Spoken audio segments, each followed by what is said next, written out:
የሚዲያው ድምቀቶች ትናንትና ጠፍተው በመዋላቸው ሚዲያው በጣም ጸጥ ረጭ ድብር ብሎት ነው የዋለው። ደብሮን ነው የዋለው። እውነቱን ስነግራችሁ ጠብቀን ነበረ ማለት የሆነ ሰው በቃ አስታርቋቸው ቢያንስ አንድ አይነት ለብሰው እንደ ድሯቸው የባህል ልብስ ምናምን ነገር ይመጣሉ ብለን ጠበቅን።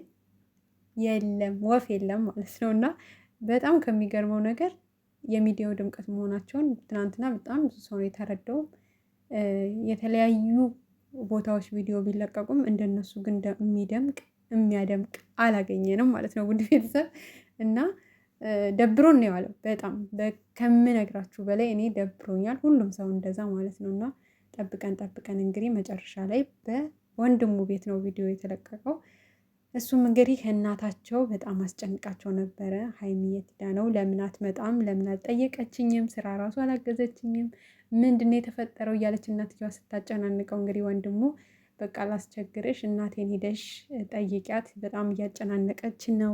ከአንቺ የለመደችው ነገር አለ፣ ያ ነገር ሲቀርባት ደግሞ ቅር ብሏታል እና እባክሽን ላስቸግርሽ እና ሂደሽ ትንሽ እናቴ ጋር ሞቅ ሞቅ አድርገሹ ቤቱን ነይ ብሎ እንግዲህ እሷን በማርያም ምናምን ብለኸኝማ እንዴት እቀራለሁ እሄዳለሁ፣ ግን ጥያቄ ብትጠይቀኝ ምን ልመልስ ነው የሚለው አስጨንቋት ነበረ። ማለት ለምን ጠፋሽ ስትለኝ ምን ልላት ነው? ያው አታውቅም እስካሁን ሙሽዬ እንደምታውቁት ምንም የምታውቀው ነገር የለም። ግን እንደ እናት አንድ የጠረጠረችው ነገር አለ፣ ያው በመካከላቸው ችግር እንዳለ ምናምን። ግን በዚህ አጋጣሚ ሀይሚዬ አንድ ነገር የምነግርሽ ነገር ቢኖር ማሬ፣ አንቺ ከብሩኬ ጋር እንጂ የተጣላሽው ከቤተሰቡ ጋር አይደለም። እና ብዙ ጊዜ ከዚህም በፊት እሙሽዬ ነግራሻለች። ከእሱ ጋር ስትጣይ እኔን ትዘጊኛለሽ፣ ለምን ስልክ ስደውልሽ አታነሽም፣ ቤት አትመጭም፣ አትጠይቅኝም እና እንደዛ መሆን የለበትም ብላሻለች። ከእሱ ጋር ብትጣይም አንድ አፍታ ሄደሽ እናቱን ጠይቀሽ እንኳን አደረሰሽ ብለሽ መምጣት ትችይ ነበረ። ስራ ማገዙ ምናምን ታየው ያለሽበት ሙድ ጥሩ አይደለም እናውቃለን። ግን ደግሞ እናቴ እንኳን አደረሰሽ መልካም ባህል ብለሽ ወይ ደውለሽ ወይ ሄደሽ መጠየቅ ነበረብሽ። ያው ስደውልልሽም አላነሳሽም፣ ሂደሽም አልጠየቅሽም። በዛ ደግሞ ሙሽዬ በጣም ቅር ብሏታል። ጥሩ ልጅ አገኘው ብዬ ምን ሆንሽብኝ እያለች እንግዲህ ትናንት ሰምታችኋታል። በጣም ነው የምትወዳት፣ እንዴት እንደምትንሰፈሰፍላትም አይታችኋል። በቃ ስጠብቃት ነው የዋልኩትኝ አለች። እና ለሌላ ጊዜሽ ከሱ ጋር የሆነ ነገር ሲያጋጥምሽ ቤተሰብ አታኩርፊ፣ አትዝጊ። ይሄ የእህትነት ምክሬ ነው። ምክንያቱም ከሱ ጋር ነገ ዙራችሁ ትገናኛላችሁ። ቤተሰቡ ጋር ደግሞ ሰላም መፍጠር አለብሽ። ልክ አሁን ከሀብ ጋር ሰላም እንደሆንሽው እናቱም ጋር ግድ ነው። በቃ አይደለም ከሱ ጋር ነገ ለምትታረቁት አብራችሁ ለምትሆኑት ይቅርና እስከ መጨረሻው እንኳን በቃ የማያግባባችሁ ነገር ቢኖር እንኳን ቤተሰቡ ጋር ማለት መራቅ ወይ ደግሞ ማኩረፍ የለብሽም። በቃ ቤተሰብ ነው። ምንም አላረገችም እናቱ፣ ምንም የምታውቀው ነገርም የለም። ብታውቅ ኑሮ በእርግጠኝነት እስካሁን ታስተካክለው ነበረ። እና ሙሽዬን ጠይቂያት፣ ለሌላም ጊዜ የሆነ ችግር ሲፈጠር ጸጥ አትበያት።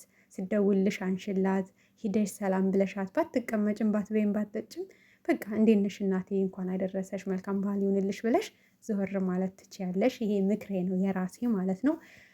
እናንተ ዙራችሁ ነገር ለምትገናኙት በቤተሰብ መሀል የሆነ ክፍተት መፈጠር የለበትም። ከዛ በተጨማሪ እንግዲህ በጣም ነው ደስ ያላት። እንደዛውም ሆኖ በቃ ስለሄደች ስለመጣችላት በጣም ደስ ብሏታል። እና ዛሬ አዲስ ነገር እንጠብቃለን። እንግዲህ ዛሬም በዓል ነው እንግዲህ ፈጣሪ ፈቅዶ ሲሆን አንድ አይነት የባህል ልብስ ለብሰው ይመጡልናል። ካልዛ ደግሞ አላቅም፣ ብቻ ፈጣሪ ነው የሚያውቀው። ግን በጣም አስደብረውን ነው የዋሉት። በቃ ባህሉ ራሱ ባህል አልመሰለንም። የምሬን ስነግራችሁ ሁሉም ጭር ነው ያለው። በቃ እነሱ ናቸው የሚያደምቁት በየቤቱ በእነሱ ሲሰራ ምናምን ስታዩ በቃ ድምቅ ነው የሚለው ቲክቶኩም ዩቱቡም ማለት ነው። እና በቃ ድምቀት ናችሁ የሁሉም ማለት ነው። በዚህ አጋጣሚ መልእክቴን ማስተላለፍ ፈልጋለሁ ድምቀት መሆናችሁን። ከዛ ውጭ እንግዲህ እንዳያችኋቸው ማናቸውም የባህል ልብስ አልለበሱም። እሷም ኖርማል ጊዜ እንደምትለብሰው ነው የለበሰችው። እሱም እንደዛው ስላየናችሁ ደስ ብሎናል። ዙሮ ዙሮ ባልነው ከአይናችን አለመጥፋታችሁ አለመራቃችሁ ነው። ግን ደግሞ አንድ ላይ ባለመምጣታችሁ በጣም ተከፍተናል። እንግዲህ እግዚአብሔር ደግሞ ነገሮችን አስተካክሎ ሲሆን ሙሽዬ ገብታበት ነቄ ብላለች። በነገራችን ላይ ብዙ የገመተችው ነገር አለ። ግን ደግሞ እስኪ ብቻውን አውርቼ ከዛ ወደ መፍትሄው ሄዳለሁ ብላ ሊሆን ይችላል ትናንትም ጸጥ ያለችው እንጂ ገብቷታል በደንብ። እና እንግዲህ አውርታው ያለውን ነገር ከባድ ነው ኬዙ። በእርግጥ ለእናት ይከብዳል። ግን ደግሞ በቃ የግድ ትልቅ ሰው ገብቶ ማስታረቅ አለበት። እንግዲህ ጋሽዬን እምቢ ካለች በእርግጠኝነት ደግሞ የእሱን እናት መሞከር ግድ ነው እና ፈጣሪ አንድነታቸውን ይመልሰው። በጣም ነው የምንወዳቸው፣ እንዲለያዩ አንፈልግም። በዚህ መልኩ እኔ እንጃ ብዙ መስዋዕት ከፍለው የመጡ ልጆች ናቸው። ከእነሱም አልፎ ደግሞ ተመልካች ለእነሱ በጣም ብዙ መስዋዕት እየከፈልን የመጣን ልጆች ነን እና አሁንም የጨረቃ ፋሚሊ ከእነሱ ጎን በመሆን ሰላማቸው እስከሚመለስ አንድ የሚያደርግ ነገር ጫና ማድረግ አለብን። መልካም ጊዜ ይሆንላችሁ።